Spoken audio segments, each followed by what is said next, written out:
Life ఎలా ఉందా aunty? బాగుంది. బాగుందా? ఓకే, నార్మల్ స్టేజ్ నుంచి ఒక సెలబ్రిటీ స్టేజ్కి వచ్చారు, ఎలా అనిపిస్తుంది మరి? నేను ఎప్పుడు ఎలా ఉన్నానో అలాగే ఉన్నాను. అలానే ఉన్నారా? ఏ కొత్తదనం అంటూ ఏం లేదు. ఎప్పుడు ఎలా ఉన్నానో అలాగే ఉన్నాను. ఇప్పుడు ప్రజెంట్ చూస్తే కుమారి ఆంటీ బిగ్ బాస్ సీజన్ 8లోకి వస్తుంది అని అంటున్నారు, అది ఎంతవరకు నిజం ఆంటీ? మరి లేదమ్మా. వెళ్ళట్లేదా? అంటే వెళ్తున్నారు అని అన్నారు, కాల్స్ వచ్చాయి, మరి అట్లా అయితే లేదు. లేదు. అంటే వెళ్ళే ఇంట్రెస్ట్ ఉందా మరి? లేదు. ఒకవేళ నాగార్జున గారే కాల్ చేసి రమ్మంటే కూడా వెళ్ళరా? ఏమో తెలీదు. ఏమో తెలియదు. అంటే ఇక్కడే అర్థమైపోతుంది కుమారి అంటే వెళ్తుంది అని. తెలీదు.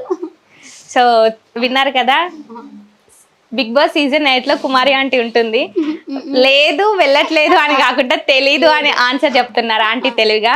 లేదు లేదు లేదు వెళ్ళట్లేదా?